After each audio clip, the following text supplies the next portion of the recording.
Ceylon Electricity Board announced that it will take approximately 2 days to restore operations at the Kelanitissa combined cycle power station. Now the CEB says that work has commenced to restore power generation at the power station.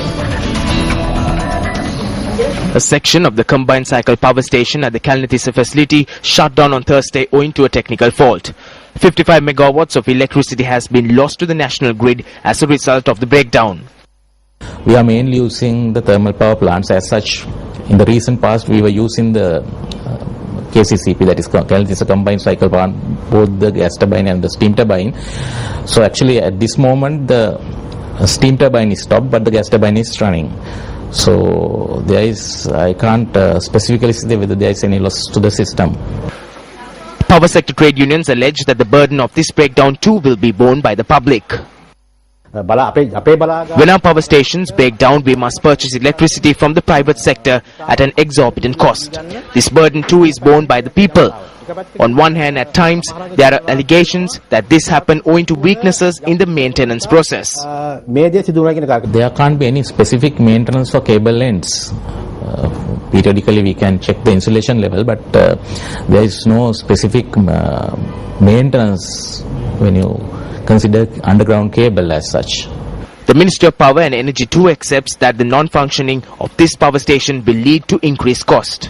The grid will lose 165 megawatts over these 2 to 3 days. There is a CEB power station in Kelanitissa, which is the Fiat power station. It is costly to operate.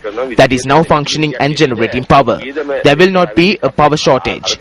But at this time, when we are conserving energy, the cost will increase. The combined cycle power plant in Kelanitissa generates 165 megawatts for the national grid. The CEB notes that as a result of the breakdown, only 110 megawatts are being generated. Meanwhile, the Noracholi coal power plant, which broke down on the 5th of this month, is still operational. We know that the Noracholi thermal power plant is completely inactive. It has not been unveiled as yet. As to who is accountable for this situation, we stopped the plant because we found that the conductivity of the boiler water is not in a very good condition. It is becoming high. Therefore, we thought of stopping the power plant and investigating as to why the conductivity of the boiler water is going up. So, as that is as a precaution to the long-term defects to the turbine and the boiler. So, therefore, at the moment we are investigating as to why the conductivity of the boiler water is going up. As a result, the 3000 megawatts generated by the Noracholi Lakvijaya power plant has also been lost to the national grid.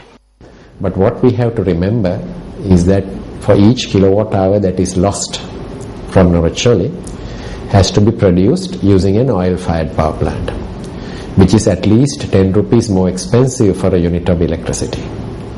And that adds to the total cost of operation of the electricity system.